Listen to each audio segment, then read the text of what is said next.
do bloodbath. Let's go bloodbath. Let's go with the whole story that's going viral with everybody. Trump says undocumented immigrants are not people.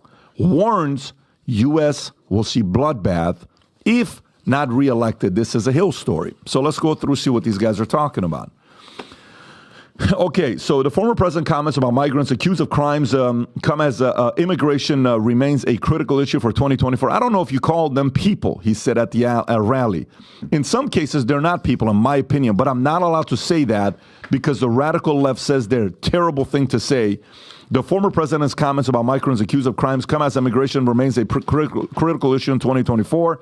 I don't know if you call them people, he said at the rally. In some cases, they're not people. Anyways, so this story is going all over the place. And the comments about bloodbath. Rob, do you have the video about bloodbath?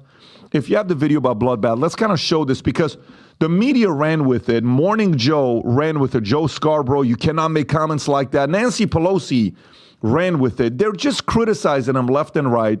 But this is the context on how the concept of bloodbath was used. Go ahead, Rob. You're not going to be able to sell those cars. If I get elected, now, if I don't get elected, it's going to be a bloodbath for the whole. That's going to be the least of it. It's going to be a bloodbath for the country. That'll be the least of it. But they're not going to sell those cars. Okay, you didn't play the whole thing, Rob. You're kind of doing what mainstream media is doing. Rob is actually. Rob, are you a plant? Yeah, what Rob are you is actually doing. Bro? Do you have a longer you clip, left Rob, out or the no? entire first part Because of what he was the whole- saying. yeah. I love Robert. So go ahead, Rob. What are you doing over there, Rob? Mexico has taken over a period of 30 years, 34% of the automobile manufacturing business in our country. Think of it. Went to Mexico. China now is building a couple of massive plants where they're going to build the cars in Mexico and they think that they're going to sell those cars into the United States with no tax at the border. Let me tell you something to China. If you're listening, President Xi, and you and I are friends, but he understands the way I deal, those big monster car manufacturing plants that you're building in Mexico right now, and you think you're going to get that, you're going to not hire Americans, and you're going to sell the cars to us now. We're going to put a 100% tariff on every single car that comes across the line, 100%. and you're not going to be able to sell those cars. If I get elected, Here we go. now if I don't get elected, it's going to be a bloodbath for the whole.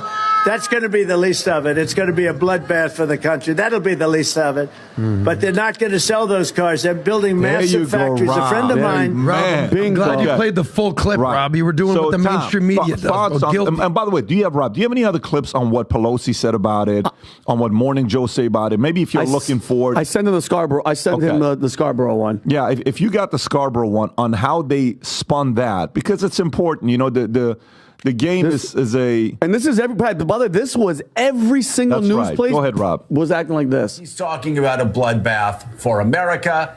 It's laid out in the terms of it. And these idiots on Twitter, these idiots on cable news, these idiots on Sunday shows going, well, presidents, you know, he was talking only about the auto industry, and this is one more. It's just bullshit. Let me say that at 6:15 a.m. It's just bullshit. He knew what he was doing. We're not stupid. Americans aren't stupid. He was talking about. This guy has common sense, and he's talking like this. He's delusional. By the way, we can pause this. He's actually a pretty smart guy to talk like that. He knows exactly what it's not and what it is. Do you genuinely believe that? Do you believe that he's so gone that he's like... He knows. He's playing the game because he hates Trump. Yeah. He hates Trump. Go ahead. Is this Pelosi? How long is this one? Play this clip. 20 seconds. Go ahead. He's even predicting a bloodbath. What does that mean? He's going to exact a bloodbath? There's something wrong. Tom, go ahead. No. If you look, this is Trump derangement syndrome at its very peak.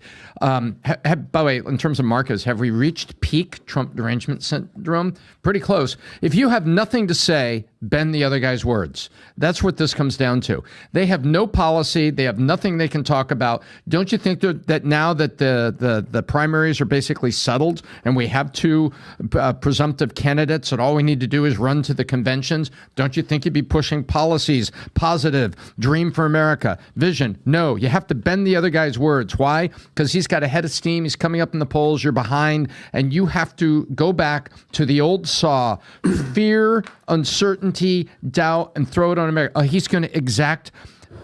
She used a word there.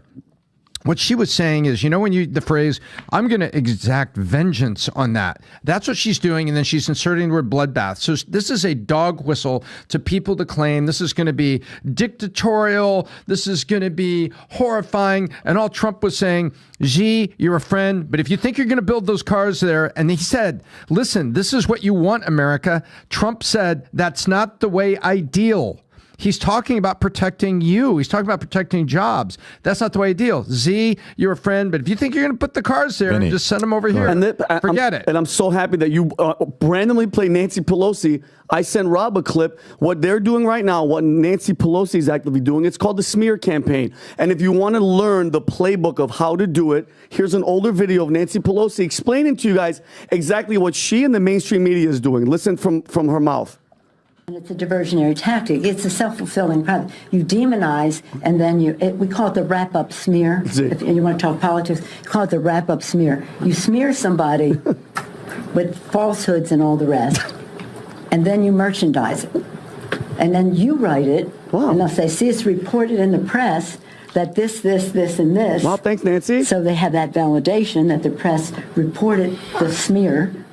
And then it's called the wrap-up smear. Now I'm going to merchandise the press's report. That's interesting. Little how-to. By the way, Nancy Pelosi. A how-to video. Pat, she's trying to steal your thunder. But listen, guys, I saw it happening live in real time. And then in my head, I'm just like, okay, because of X. And by the way, it took a while for Elon to actually do the fact check, which he did it by himself on the NBC one. But my question is, though, Tom, it's now that it's been going on for a couple of days now, think about the millions and millions of people that aren't doing the research, that aren't looking at the fact check. The job is done, though, because you know how many people are walking around this week going, did you hear what he said about not the blood? Not the common sense people. Not the common sense But you know people. what, though? The non-common sense people are still voting, too. It doesn't, no, the non-common sense people. The polls are showing things. I think people know.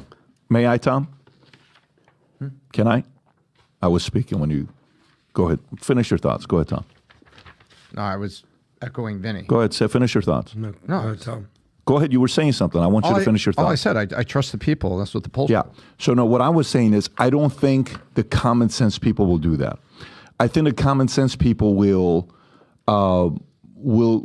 see this and actually be more turned off by it.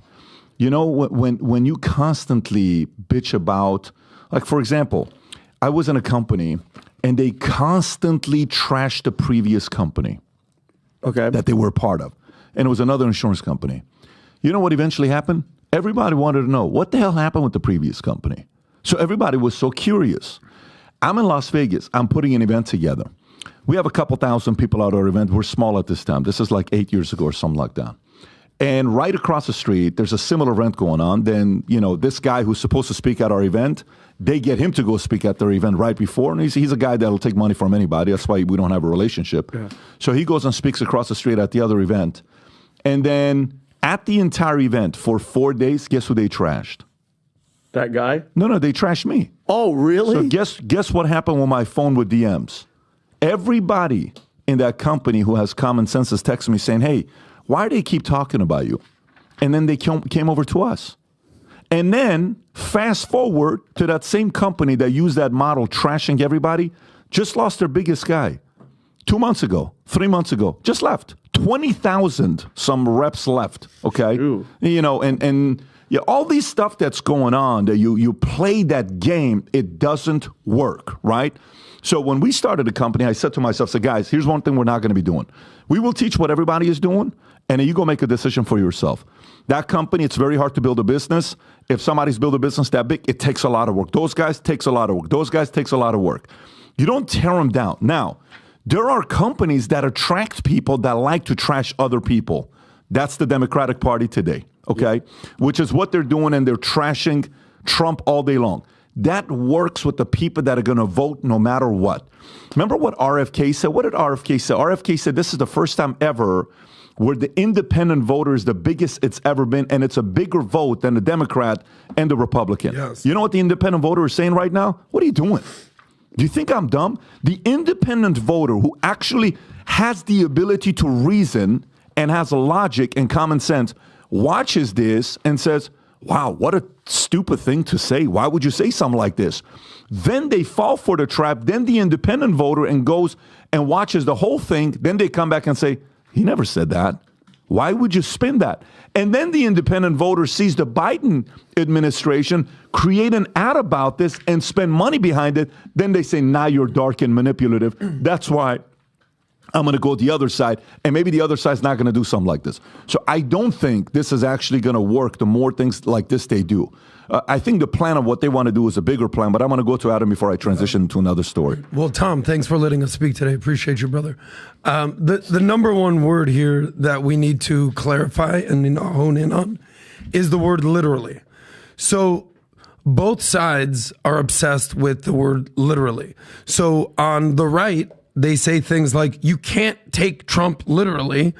You can't actually take what he's saying literally. He's a storyteller. He's a marketer. He's a showman. Like, he's just an entertainer. Not everything that he says should you take literally. And I understand that on the right.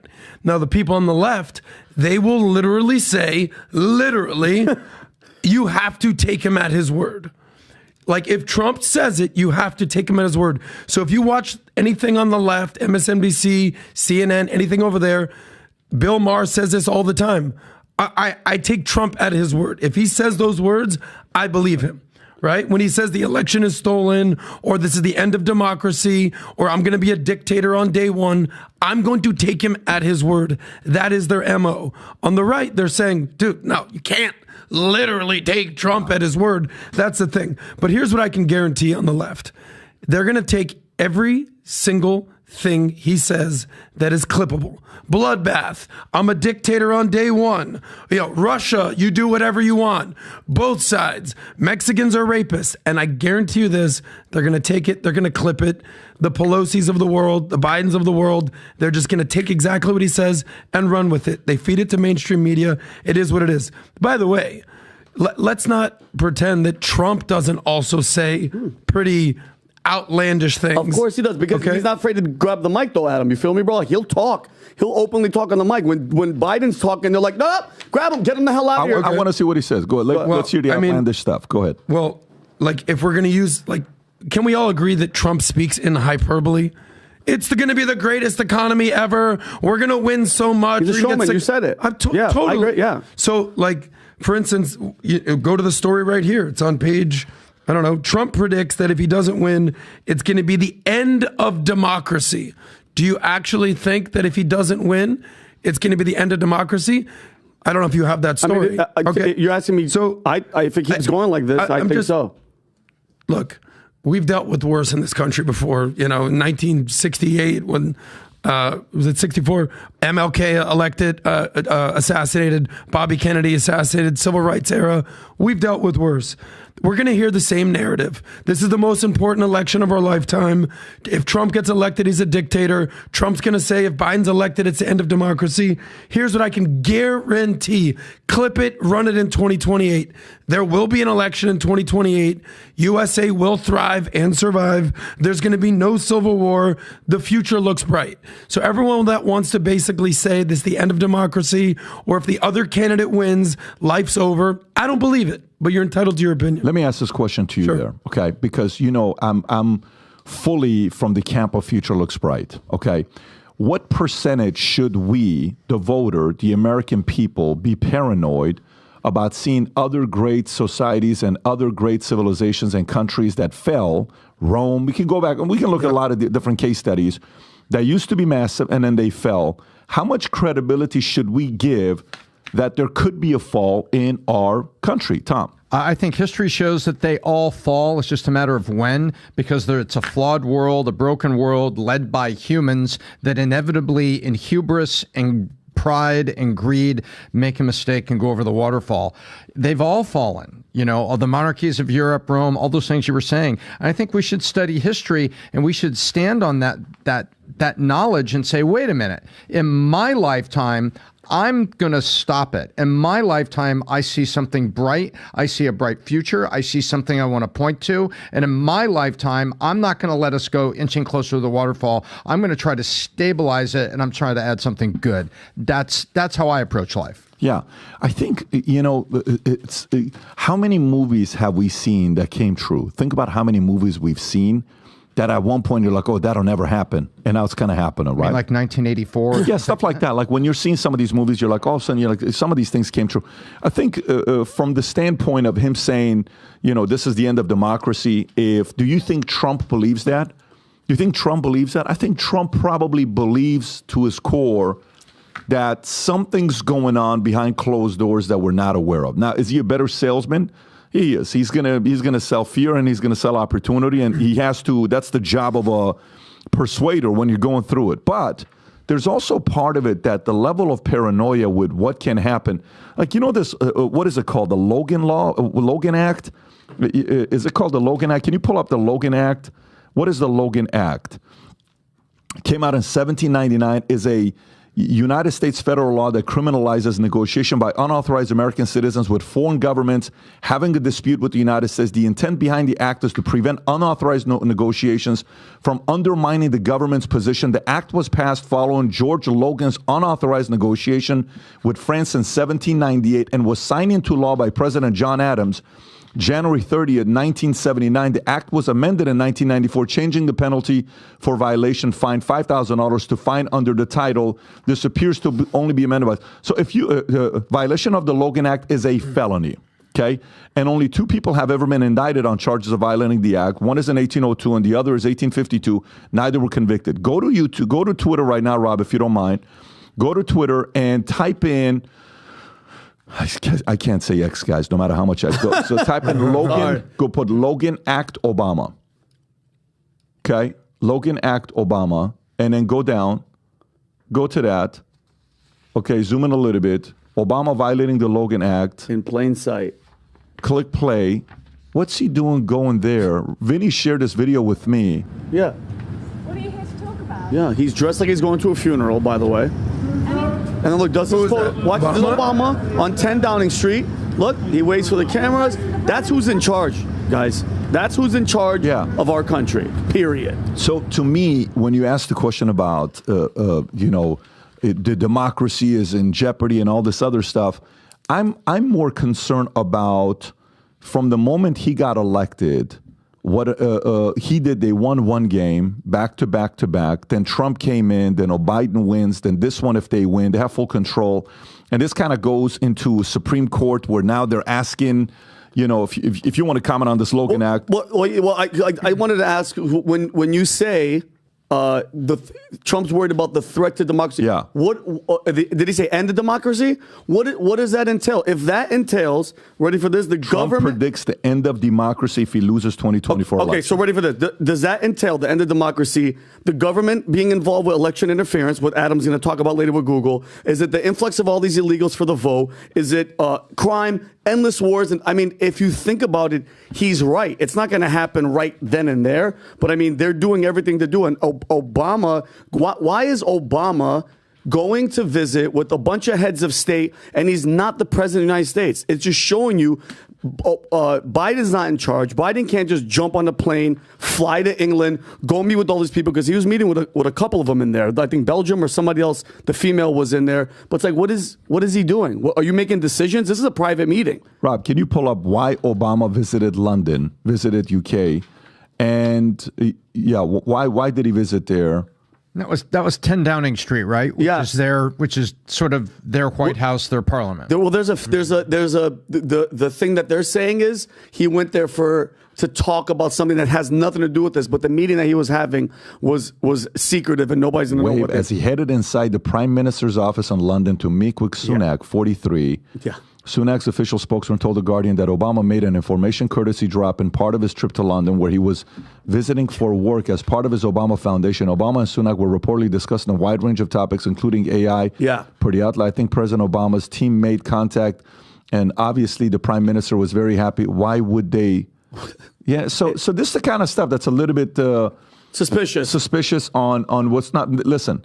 Has this happened before? I'm sure I'm sure Clinton's done this, God knows how many gazillion times, where they've met with different people. But I'm concerned on if this election is going to be a fair election and Trump wins or loses. If it's a fair election, Trump's winning this election. But when you look at yesterday, this whole thing they're doing with him trying to pull up cash. Wall Street Journal did a story on the fact that he's got around $400 million of cash sitting there, is what he has right now. Net worth is around $3 billion, right? $400 million of cash, 355. They're so close to wanting to deplete him. And this Letitia James person, you know what she wants to do? The bond situation? But do you know what she wants? He wants to seize his assets. She wants to seize his assets. Yeah. She wants to yellow tape, red tape around the buildings and saying, hey, these assets have been seized by they want to seize, they want that visual because he can't post bond for 464 right now in a New York civil case. And they're speculating that Trump's going around asking for money from different people. They're saying the meeting with Musk was about that. And there's a lot of Republicans that are saying, why don't some of these billionaire Republicans come out and give the money? But the reality of it is the dark strategy of cornering him with things like this, with a specific amount of money to hurt him so they can seize his assets, to embarrass him. Guys, it's going to be so nasty the next 6 months. It's going to be so nasty the next 6, 7, 8 months on what they're going to do. But all of this stuff comes together. They fear this guy being in the White House. I don't know why. They fear this guy being in the White House. There's no doubt. When I give sort of the devil's advocate thing, I'm so completely disenfranchised with the Democratic Party as it stands. I'm a registered independent. I've never voted for Trump, but there's a lot of people like me that are like, yeah, I'm not a fan of Trump's bluster and his rhetoric, but I just can't condone what the Democratic Party stands for at this point.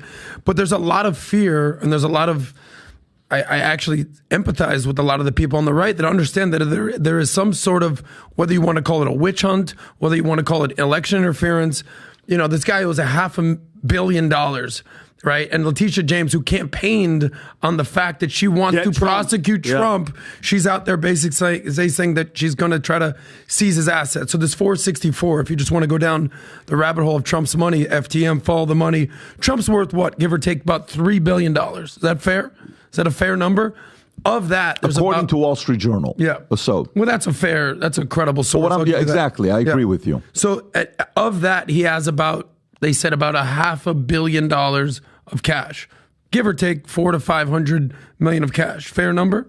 So what they're basically saying is he owes 355 from the fraudulent asset inflation valuation case, that there's $100 million of interest that he owes on top of that. Plus you have the E. Jean Carroll that was like $92 million. So the guy owes $500 million. So what are his options? Because by the way, the interest is gaining $100,000 a day. Yeah. Is that insane? So how's he going to pay it? So number one, I think a judge rejected the $100 million bond. So how's he going to pay this off? Because is he going to deplete all his cash and pay it off? You're not going to do that. Are you going to borrow against your assets? He has $2.5 billion worth of real estate assets to borrow against. What do you get, a LOC, a line of credit against that? What are you going to start borrowing money from big time friends? Maybe that's why he's meeting with Elon. Or he's going to have to do a fire sale of his real estate. Either way, if you just look at it unbiased, they are coming after Trump, and they want him to pay a lot of freaking money. The end of democracy? No. You're seeing it live. Look exactly what they're doing right now. What democracy? From cheating in the elections to taking out an opponent to ruining the country. I mean, what do you mean the end? It's ending in front of your face. And the people are cool with this, like, well, what are we even talking about? What are we even talking about? Look, you can arm yourself, and you can. I am. You and I, 2A brother. Mm-hmm. You can arm yourself and you can protect your home, or you can rob a convenience store. You can use a gun in both ways. One is very illegal, one is wrong, and the other is exercising your right under the Constitution to protect your family. This is judicial activism that they're attempting to use the letter of the law to rob a convenience store. They're basically using laws to basically commit crime in broad daylight. When you deny bail to someone, you deny bail because you think they're a flight risk. For instance, you have somebody in Miami is arrested because they were caught with 100 pounds of cocaine, like last year around Christmas. The guy's on the boat. Why did they deny bail? Because they thought they were going to get their buddies to fly him to Colombia and escape justice. Trump is not a flight risk. He actually wants to stay here and be president. I think, let me check. Nope. He's pretty clear about that. Mm-hmm. He's not going anywhere. So, and he's posted a bond. So he has had $100 million to post sort of bail on this. The other thing is, these things get suspended under appeal. Here's what happens. They say, hey, look, if you lose the appeal, you are going to have to pay interest on your judgment. Do you understand that, Vinny? Yes. You and your attorney say yes. Yep. Okay, well, then we're going to suspend the payment while we go to appeal because that's part of, here's a phrase, due process. So what I worry about is not the threat to democracy. I worry about the threat to due process. And when you read about weaponizing the judicial system, to me, that is not an inflammatory phrase. That is an appropriate description of what they're trying to do. They're using the judicial system to rob the convenience store. And that's what is appalling to me here. He's posted the bond. Let's go to appeal and let's see if this goes. And you know what scares him about appeal? What scares him about appeal is November 5th. The election's over. He's elected. They're worried about everything gets wiped off at that point. But that's the opportunity to correct the judicial activism. This is what is horrifying to me, is that he's got the bond. And under appeal, these things get suspended. And he's not a flight risk. So they're using all the things that they would use against a drug lord against him, where they're weaponizing the justice system in plain daylight. Tom, let's stay on that topic. So what are reasons why democracies fail? Well, there's the crumbling. Rome crumbled when they failed to honor and respect the Roman people and stopped serving the people, and the Caesars became corrupt, and the whole thing fell. And that's really, if you look, I just summarized the fall of the Roman Empire. Mm-hmm. They failed to serve the country and its people, became corrupt unto themselves, and ultimately they killed one of each other, Julius Caesar. They even got together, we're all corrupt and you're the most corrupt. Here you go, guy. And they killed one of their own. And ultimately, the whole thing fell because the people didn't have confidence in government. Even the guys that led didn't have confidence. And guess what? Foreign enemies came in and filled that up, and that was it. You read? So this is on the History Channel. I remember doing this. We didn't talk about it one podcast. Invasion by barbarian tribes, economic troubles, and over-reliance on slave labor, the rise of Eastern Empire, overexpansion and military overspending. I don't even sounds familiar. Government corruption and political instability. Weird. Sounds like us. The arrival of the Huns and the migration of barbarian tribes. Weird. That's so weird. What's the other one? Christianity and the loss of traditional values, weakening of the Roman legions. A lot of that sounds like what's happening here right now. Is that crazy? Those are the 8 reasons that Rome fell, and 6 out of 8 of those are happening right now in the United States. Yeah, and we talked about the bases that we have all over the world. How many 800 bases, and we're trying to basically, I'm not in the isolationist camp, and I'm certainly not in the interventionist camp and getting involved in every single foreign war out there.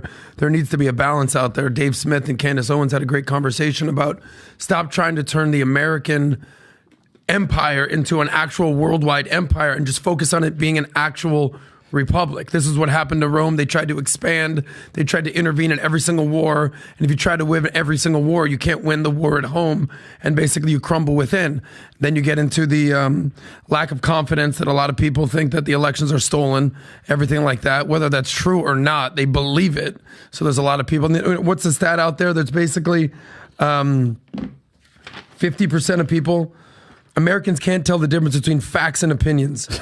Okay? Nearly half of respondents, 46%, struggle to differentiate between facts and opinions. People don't know what the hell's going on here at this point.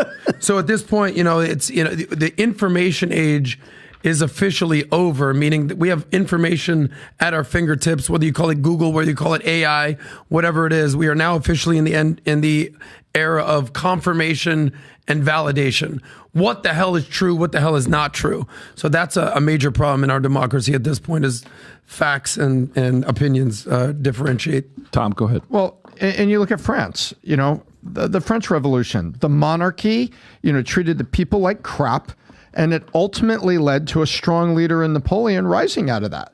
You go from the storming of and help me out on history. You go from the storming of the Bastille to the rise of Napoleon, and basically the execution of the king, because the king was treating the people like crap, ignoring things. And so a great country and a great societies fail usually when the government turns its back on the people and becomes corrupt. You could probably put that as the headline, Pat, and all the things about Rome. And then barbarians come in, your army becomes weak, your vision is gone. How much corruption do we have with our government? Oh right now? my